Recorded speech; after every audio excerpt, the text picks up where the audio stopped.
aadan cabdulle cismaan oo loo yaqaano aadan cadde waxa uu ku dhashay magaalada beledweyne ee gobolka hiiraan Diseembar sanadkii 1908 waxa uu ahaa madaxweynihii ugu horreeyay jamhuuriyadda Soomaaliya waxa uu xilka hayay 1 Luulyo 1960 ilaa 10 Juun 1967 waxa uu waxbarashadiisii dhinaca dugsiga Quraanka iyo kuwa dugsiga hoose iyo dhexe ku qaatay magaalada Muqdisho waxa uu ahaa nin ganacsiga ku dhex jiray inta uusan ku biirin ururkii xornimadoonka ahaa ee SYL Febraayo 1944 waxa uu noqday nambarka 30aad waxaana isku mar la diiwaan geliyay isaga iyo Allah u naxariistay Cabdullaahi Ciise Maxamuud oo ahaa ra'iisul wasaarihii ugu horreeyay Soomaaliya sanadkii 1946 waxa uu ka mid noqday xubnihii maamulka SYL waxaana loo doortay xoghayaha SYL u qaabilsan magaalada beledweyne ee gobolka Hiiraan sanadkii 1951 waxa uu noqday maamulihii gobolka Mudug isagoo wakiil uga ahaa xisbigii Leegada waxa uu hayay xilkaasi ilaa 1953 xilligaasi oo Talyaanigu u xushay inuu noqdo ku-xigeenka maamulkii maxkamiyadda Talyaaniga ee loo yaqaanay Territorial Council sanadkii 1954 waxa uu aadan cadde noqday gudoomiyaha xisbiga SYL waxa uu hayay ilaa sanadkii 1956 bishii Febraayo mar kale bishii May 1958 waxaa loo doortay xilka ugu sarreeya xisbiga Leegada iyo gudoomiyaha golihii lagu magacaabi jiray Somali Legislative Assembly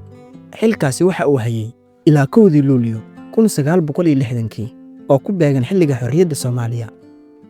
sanadkii 1959 doorashooyin ka dhacay dalka ayaa waxaa loo doortay xubin ka tirsan golihii sharci dejinta koonfurta Soomaaliya iyo gudoomiyaha golahaasi aadan cadde wuxuu noqday madaxweynihii ugu horreeyay jamhuuriyadda Soomaaliya 1960 kadib midowgii koonfurta iyo waqooyiga Soomaaliya golihii baarlamaanka uu gudoomiye ka ahaa Sheekh Bashiir ayaa ku dhawaaqay midowgii labada gobol iyo dhalashadii jamhuuriyadda Soomaaliya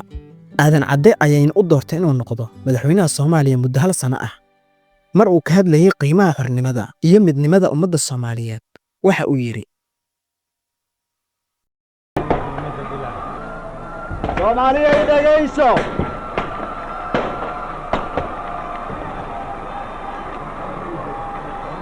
hala dhageysto hadalka hala dhageysto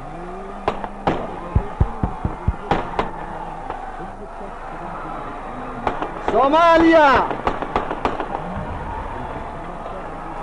adigoo waqtiga kan la marayo xorriyadaada qaadanaysa oo dhalanaysa waxaad leedahay waji waxaad leedahay magac ilaahay ha ku magan geliyo cimri dheerna ha ku siiyo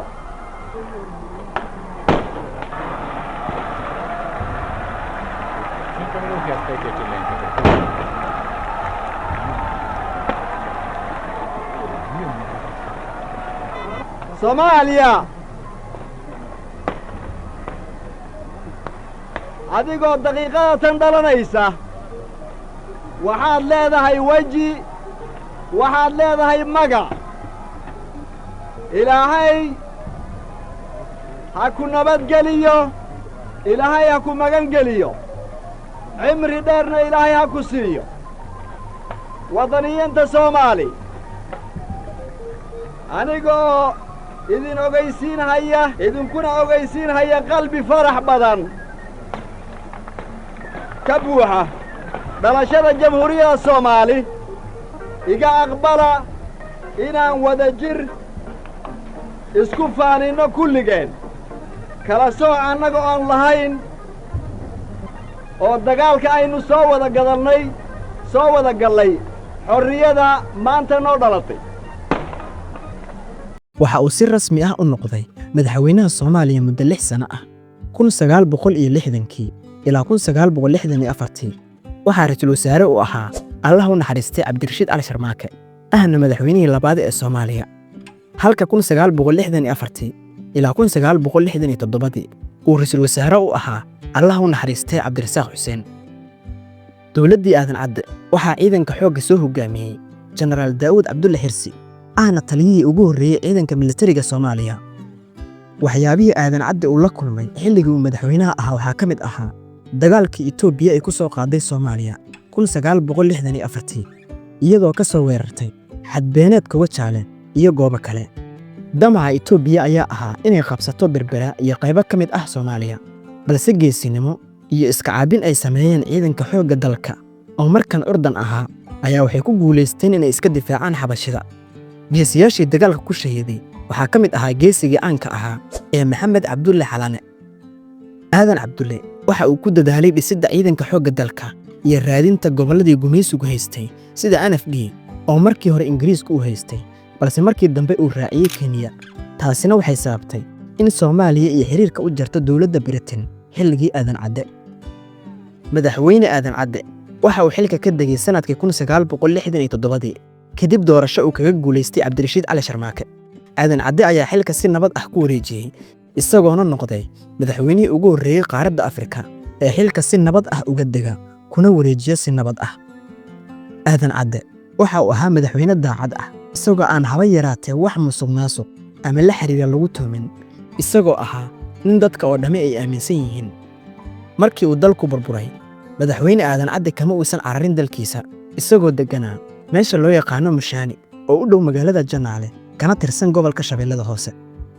Waxa uu aad uga murugoon jiray dhibaatada ku dhacday Soomaaliya.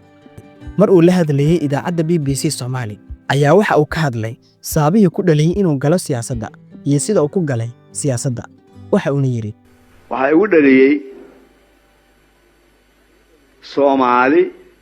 qabiil inay ka baxdo oo isku mid ay noqoto inaan wax ka shaqeeyo ayaa igu dhaliyay. intii aad siyaasadda ku jirtay waxaad ka gaartay jagada ugu sarreysa oo waxaad madaxweyne ka noqotay dalka Soomaaliya, xilal kale oo kala duwan dabcan waad qabatay. muddada aad siyaasadda ku jirtay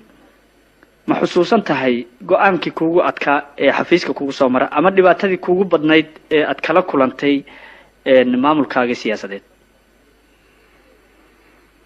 muddo dheer baa ka soo wareegtay, marka wax alla wax iga hor yimid oo ama aan ku farxo ama aan maduuran ka noqdo ma xasuusto xaqiiqada. walaakiin anigu dadaal baan hayay intii horta Israa'iil waxaan qortay anigu 1944 bishii Febraayo yaa qortay. waxaan ku dhaartay Soomaali ninka aabbahay hooyada ay dhaleen iyo ninka ahayb ugu sheegay inay isku mid yihiin. marka cadaaladaas iyo qabiil diidaas anigu Israa'iil ku qortay. waxaan qoray anigu beledweyne inaan qortaan uga soo tagay oo xamar ka qorto Cabdullaah Ciise asaguna ii soo qor. marka awalan leegadii waxaan ahaan uu numbarkii Cabdullaah baan ka dhigay numbarkii 29aad ku horeysay intii qortay, anigu numbarkii 7aad baan noqday. marka hadee anigu waa shaqeeyay intii sida waa shaqeeyay, Ilaahay waa iga sareeyay. laakiin wax ma gooni aan lahayn oo aan ahayn Soomaali inay isku mid noqoto ku dadaal oo contribuire waxaan ahayn ma jirin. hadda dalka Soomaalida waxaad ka warhaysaa dhibaatooyin fara badan inay ka dhaceen. intii aad ka shaqeynaysay maamulka ama Soomaalida dhan aad madax u ahayd, ma saadaalisay oo maamulka jira iyo dadku siday u dhaqmayaan marna ma istiri dagaal xoog leh iyo sokeeye ayaa sidan u dhici doona? ma ismaanan dhihin maxaa jira xaqiiqada 7 sano oo presidenta ka ahaa xaalku waa socday. in ka soo qaad u dhacayay wax weyn oo dhaco muxuu aan waxaas aan siraamay saas noqota ma jirin. hadda ummadda Soomaaliyeed maxaad u soo jeedin lahayd oo talo iyo tusaale ah? waxaan soo jeedin lahaa inay nin walba oo Soomaaliya inuu meel dhigo wax asaga maslaxadiisa khaas inuu meel dhigo oo wax walba ku hormariyo Soomaaliya heshiiskeeda iyo walaaltinimadeeda, inuu wax walba u huro heshiiska Soomaaliyeed iyo wadajirka Soomaaliyeed. Allah u naxariistay madaxweyne Aadan Cadde ayaa ku geeriyooday magaalada Nairobi dalka Kenya 8 bishii Juun sanadkii 2007, waxaana lagu aasay magaalada Muqdisho 1 bishii Juun ee isla sanadkaasi 2007.